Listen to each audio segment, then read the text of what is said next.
Bueno, hoy quisiera compartir con ustedes algunas reflexiones a las que he denominado crítica a la relación de conflicto.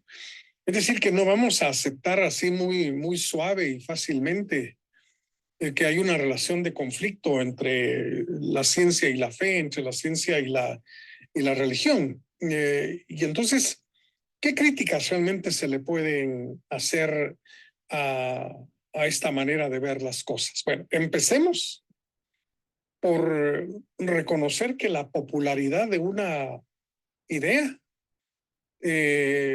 no es realmente nunca una base para aceptar su verdad.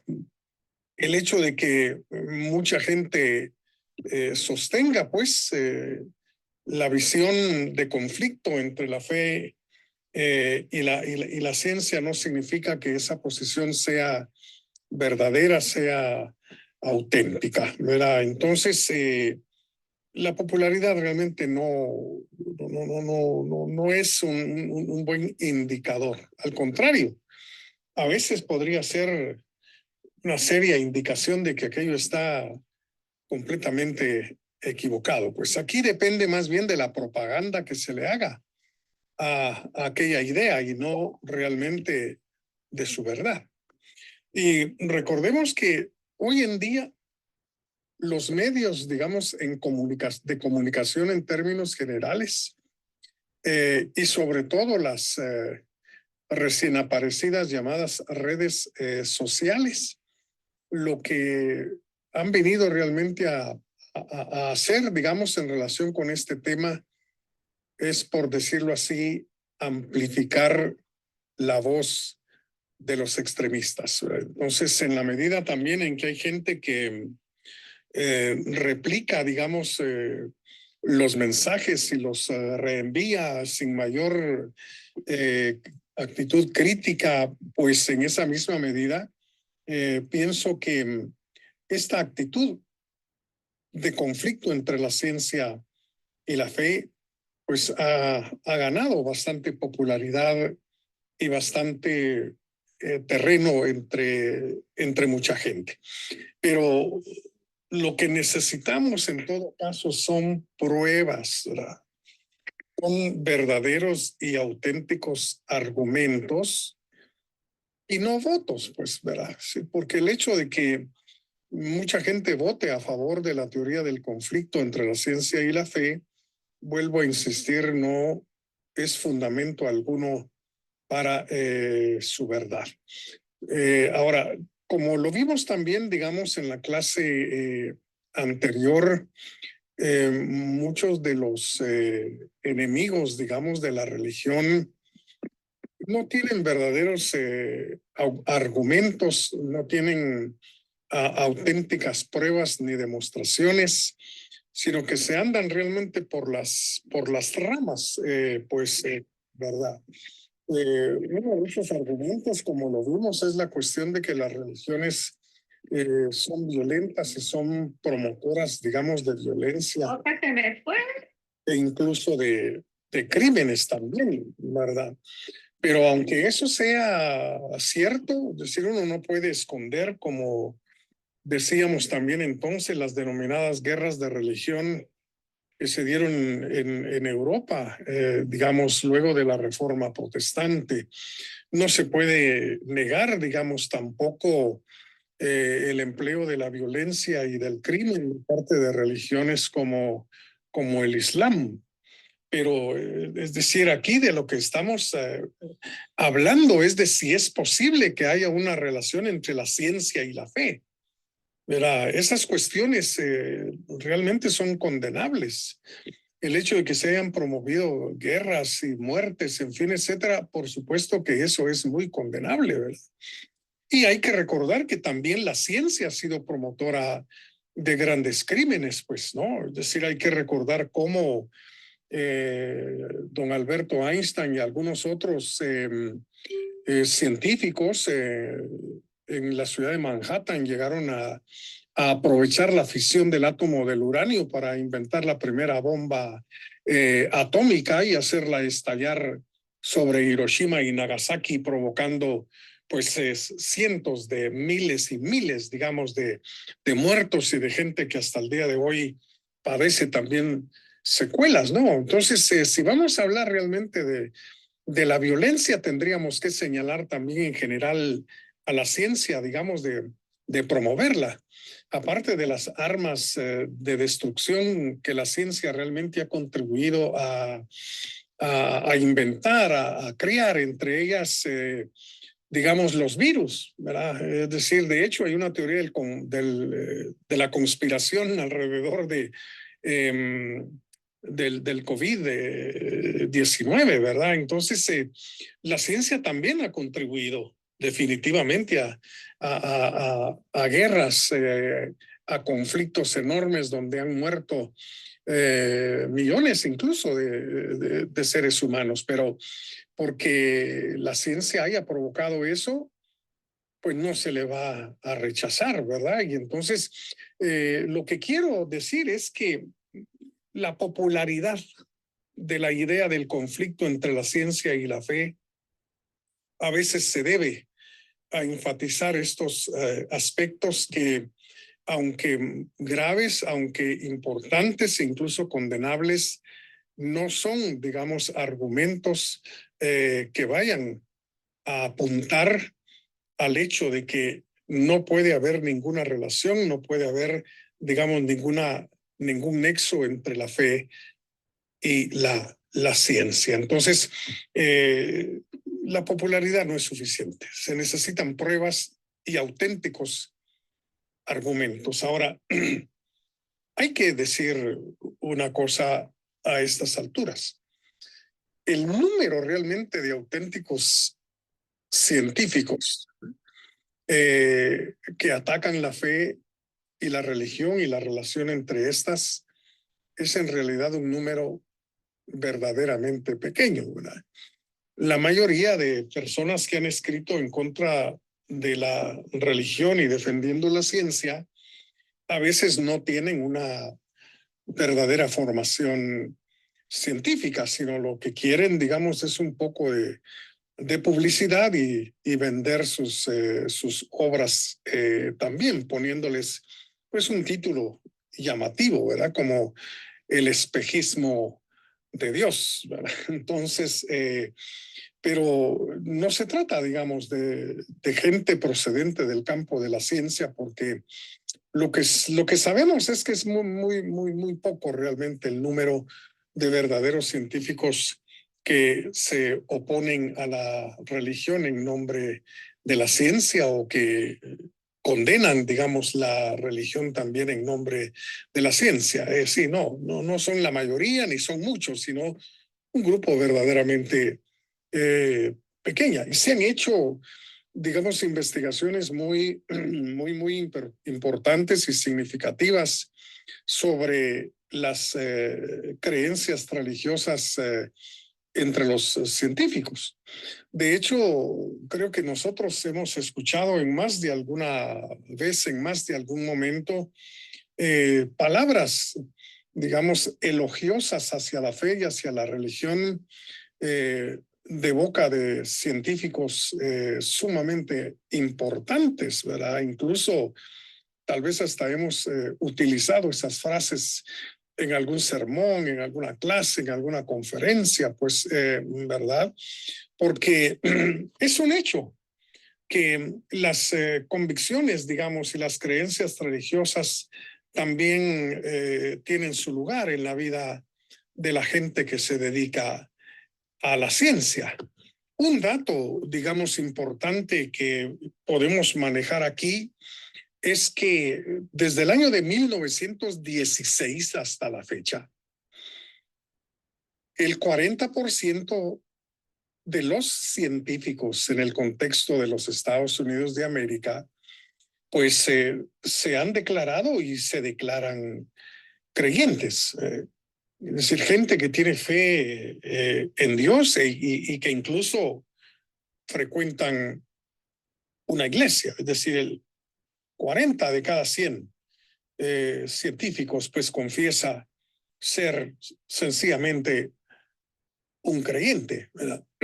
Ahora, otro asunto que tenemos también que señalar aquí es que tanto en Europa como en los Estados Unidos, pues han surgido con el tiempo, por una parte, sociedades y organizaciones de científicos eh, que promueven, digamos, un diálogo, sino una relación entre la ciencia y la fe. Pero no solo se trata de organizaciones, sino también de publicaciones, ¿verdad? Publicaciones que, bueno, son el resultado del trabajo científico y de laboratorio, teórico y de laboratorio, de gente que está entregada y dedicada a las ciencias. Y lo más importante es que se trata de las ciencias naturales, ¿verdad? Se trata de las ciencias naturales. Entonces, no podemos esconder bajo la alfombra, digamos, la realidad del trabajo de estas sociedades científicas y estas publicaciones científicas a favor de un diálogo y un entendimiento entre la ciencia y la fe, ¿verdad?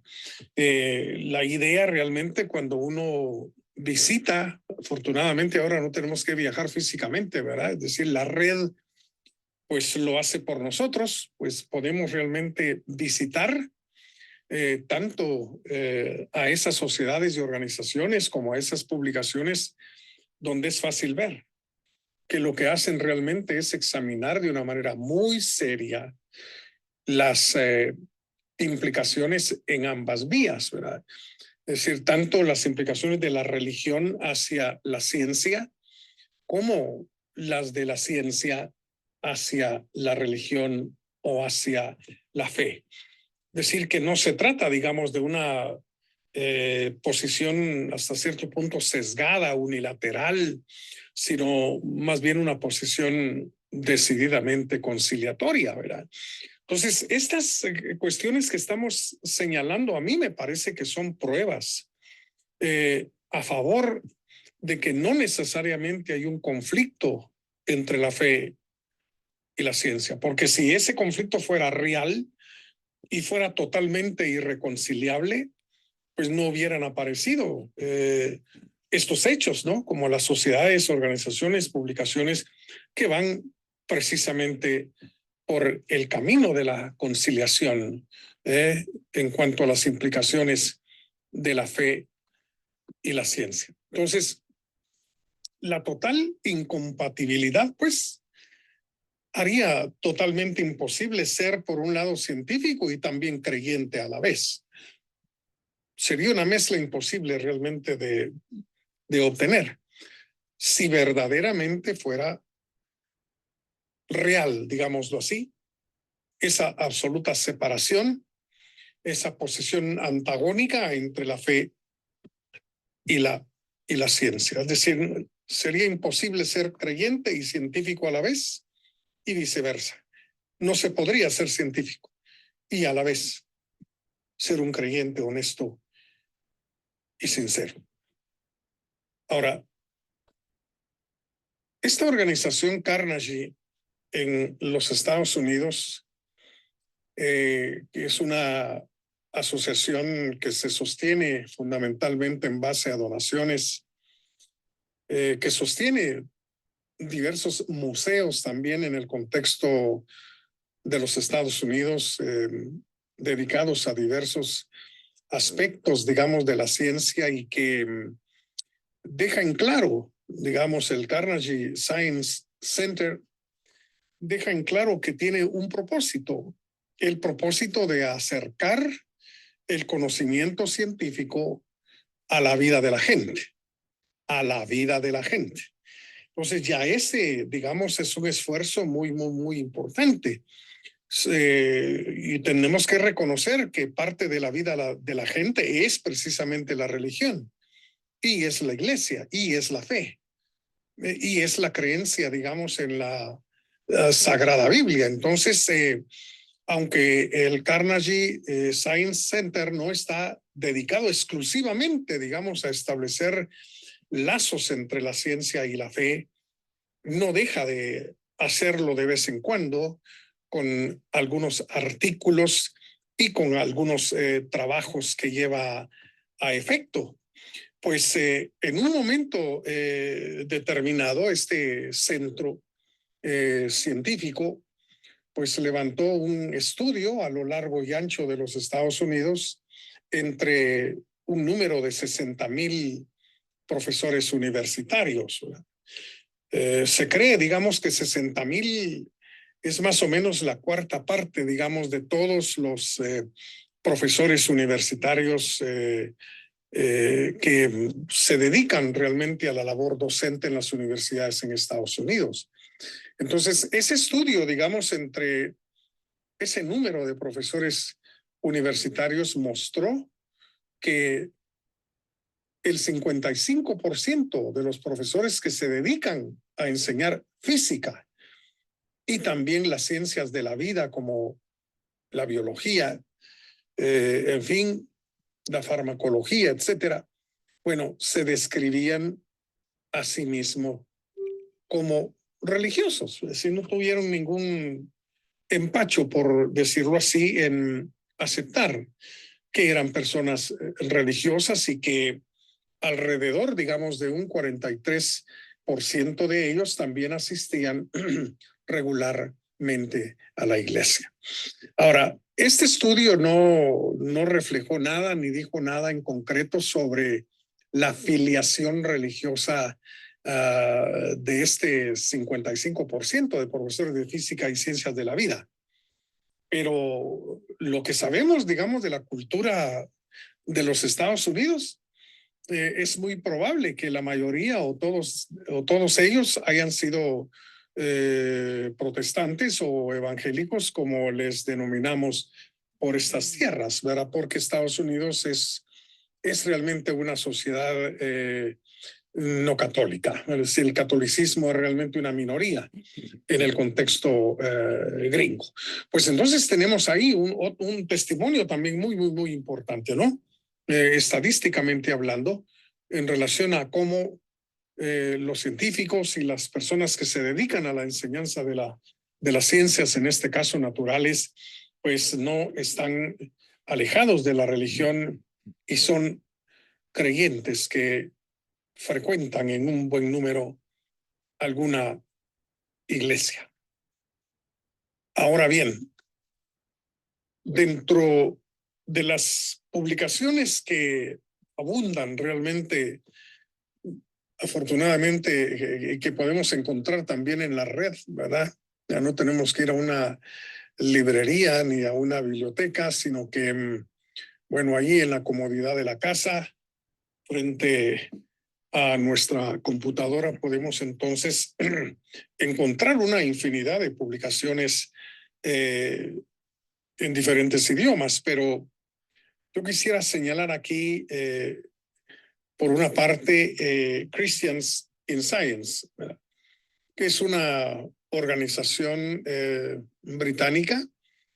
Ahí está el sitio, la dirección, el link no es porque no está vivo, pero digamos es fácil realmente de copiar. Uno puede ir a ese lugar y encontrar pues una infinidad de trabajos que están escritos por gente de ciencia, ¿verdad? No por fanáticos ni por aficionados, sino por auténtica gente de la ciencia que escribe precisamente como cristiano, pues como cristianos, estableciendo pues relaciones muy interesantes entre la fe y la ciencia. Pero también, digamos, en el contexto de los Estados Unidos tenemos la American Scientific Affiliation, cuya dirección también está ahí, es fácil de copiar también.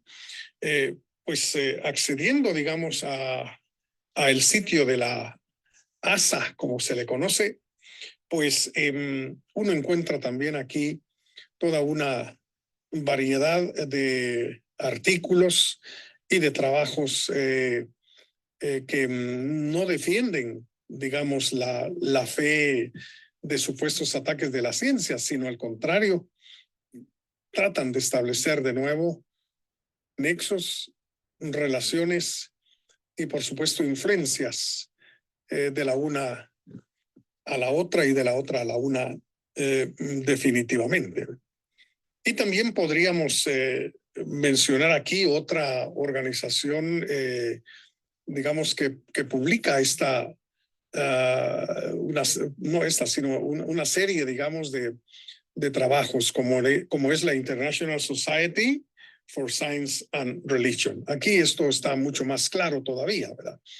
Es decir, se dedica a esta sociedad internacional con sus publicaciones y con su sitio en Internet a promover pues un entendimiento, podríamos decir así, entre la ciencia y la religión en términos generales. Pero la cosa no termina aquí. Podríamos, y eso es lo que vamos a hacer a continuación, mencionar aquí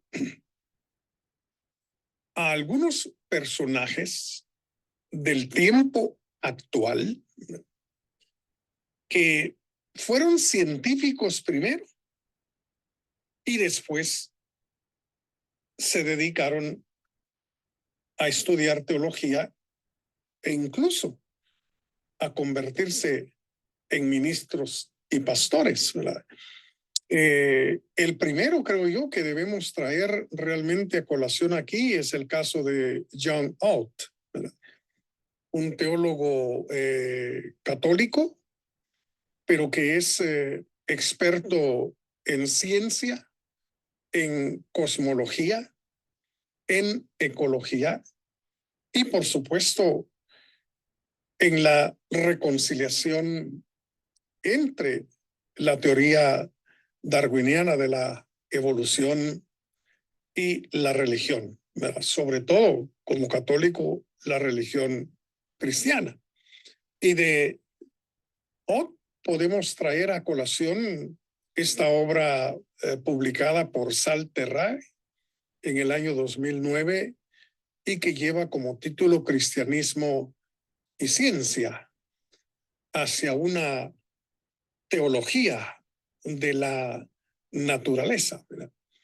Y también podemos traer a colación una segunda obra de Ott, siempre publicada por Sal Terrae en el año 2012, con el título de Dios y el nuevo ateísmo, ¿verdad?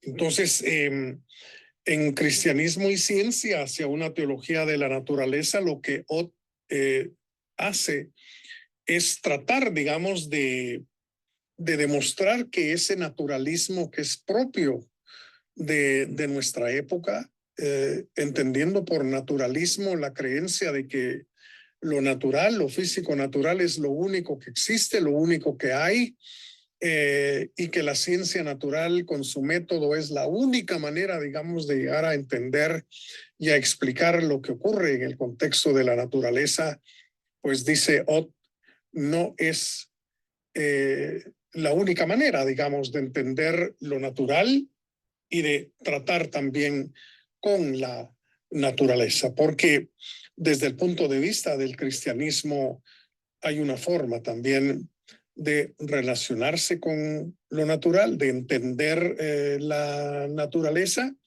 y por supuesto también demuestra que en ese sentido el método de las ciencias naturales tiene grandes limitaciones y que no es capaz de abarcarlo completamente todo.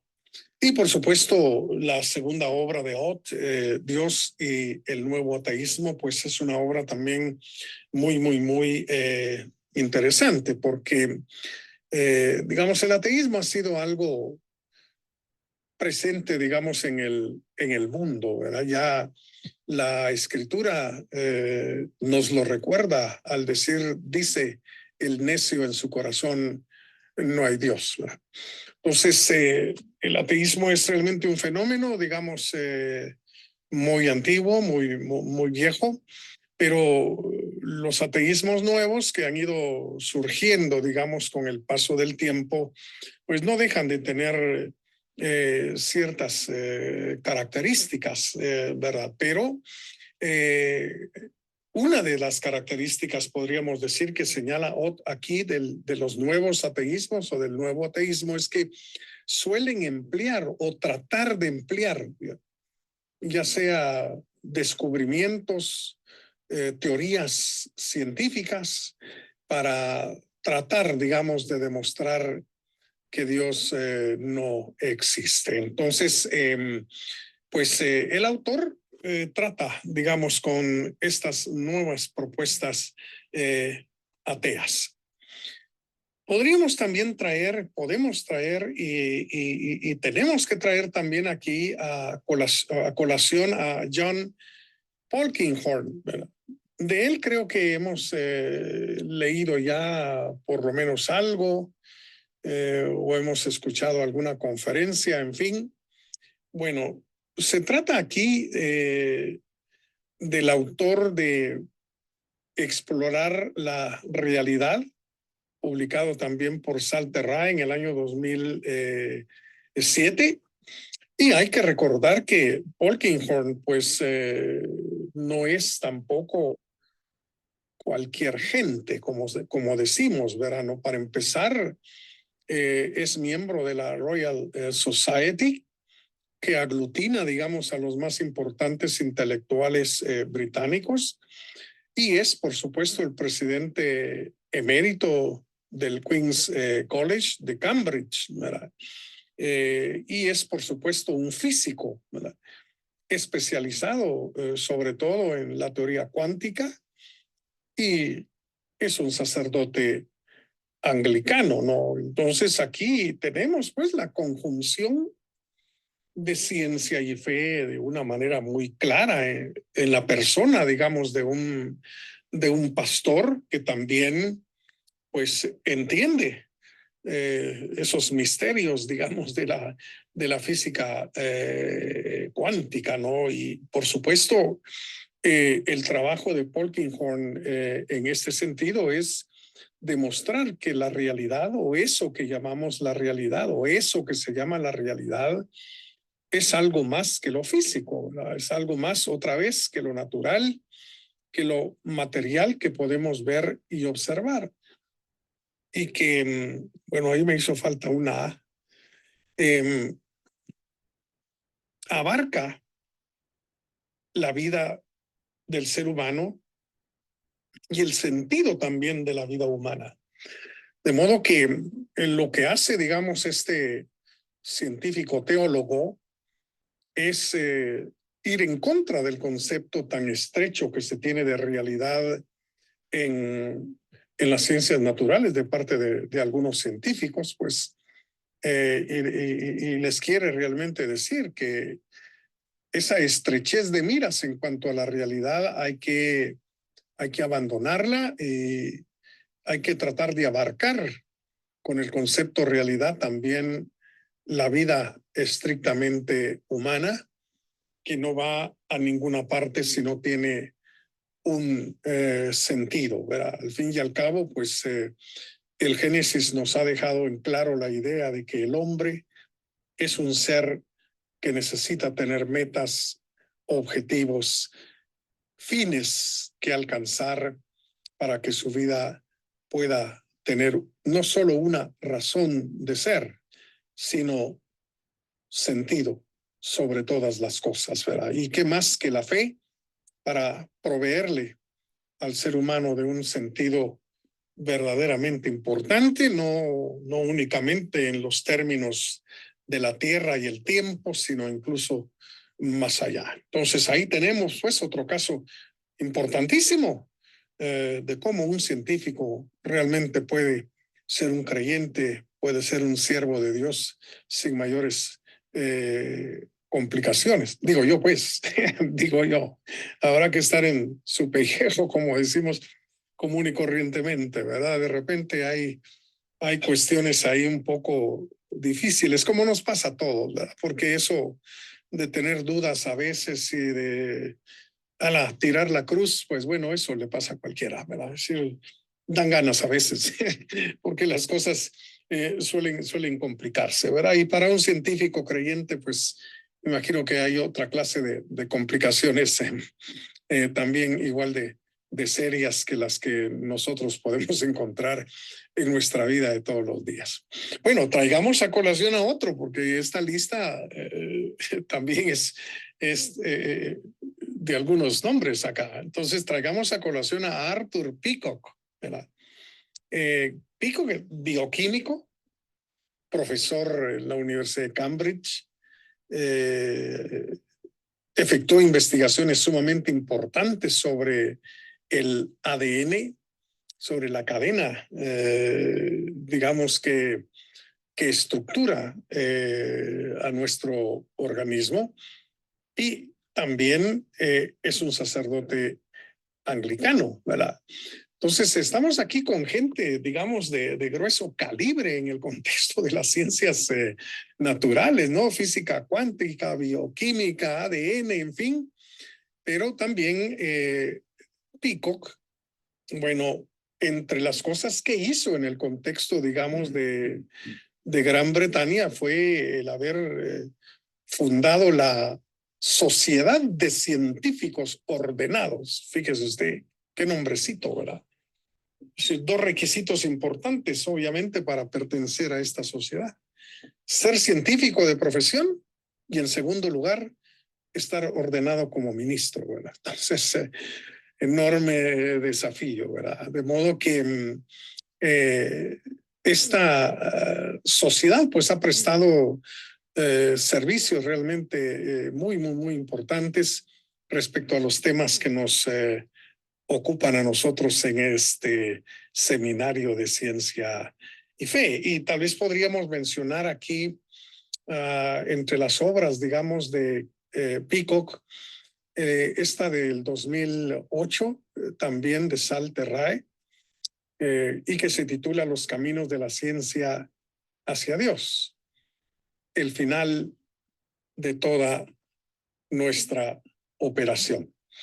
Y lo que hace realmente aquí Pico, que es una cuestión que a veces nos parece a nosotros difícil de compatibilizar, la evolución y la creación, por ejemplo, ¿verdad? Creo que ya hemos leído algún trabajo en relación con esta idea, ¿verdad? Que no es evolución o creación, ¿verdad? Es decir, una opción o la otra, sino más bien evolución y creación, ¿verdad? Pues bueno, Peacock aborda en esta obra también esa cuestión.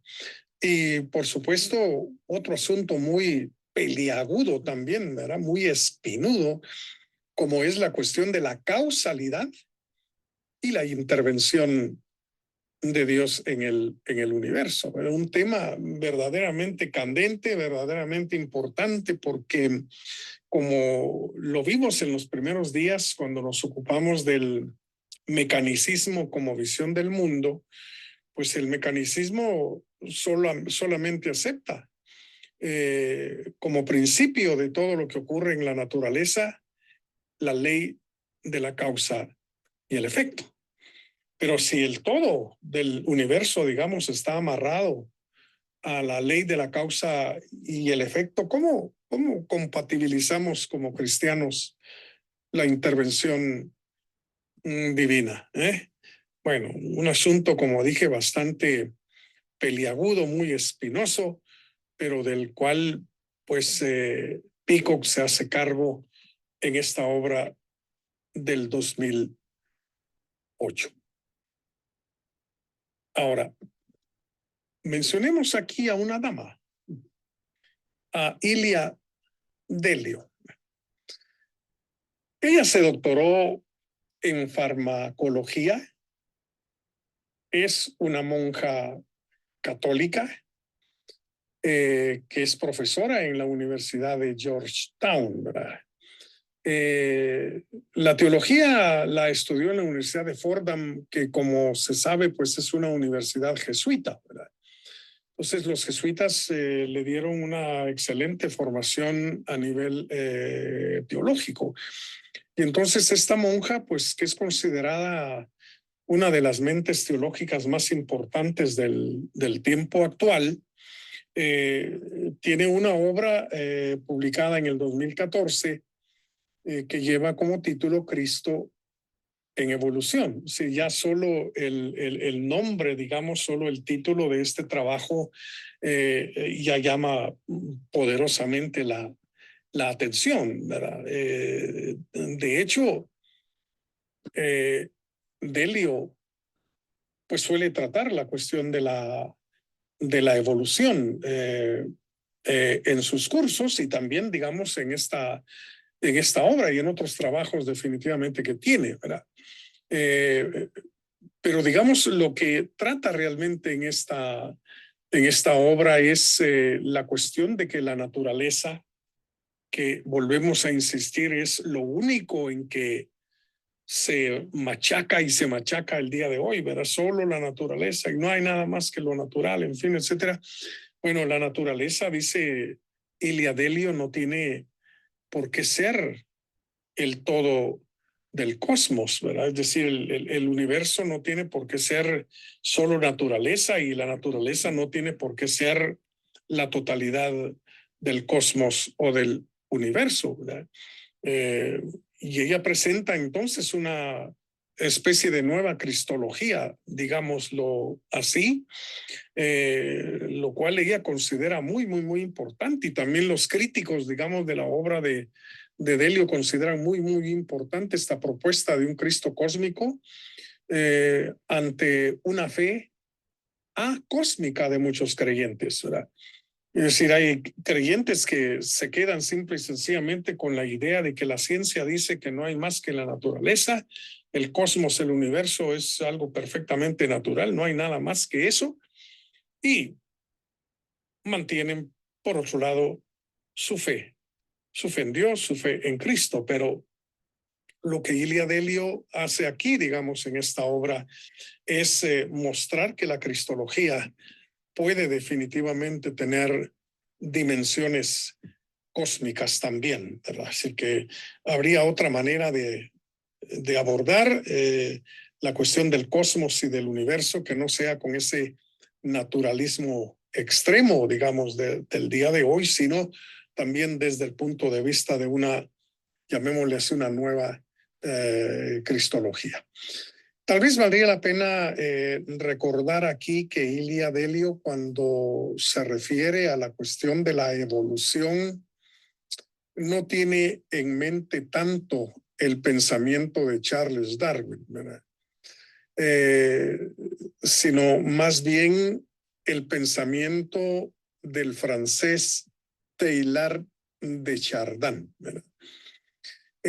Teilhard de Chardin fue un científico dedicado a la paleontología fundamentalmente, era sacerdote católico también, pero por sustentar, digamos, ideas relacionadas con la evolución, claro, desde un punto de vista muy diferente del punto de vista de Darwin, porque como sacerdote católico, como creyente, digamos, Chardin lo que hizo fue involucrar dentro del proceso evolutivo la acción de Dios, ¿verdad?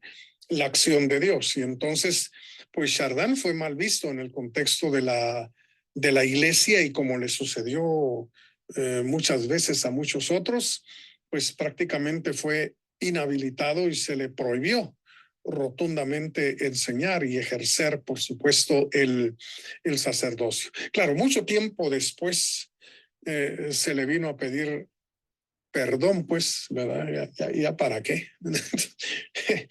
ya muy tarde, ¿verdad? Pero, digamos, las ideas de Teilhard de Chardin, pues siguen de alguna manera teniendo algún interés y alguna importancia para aquellos que quieren entender y comprender la evolución desde una perspectiva diferente a la perspectiva de Charles Darwin. Pues a Chardin es a quien realmente Ilia Delio le confía el concepto, digamos, de evolución, y desde esa perspectiva es que ella trata la evolución en esta obra y también en otros trabajos que ha escrito.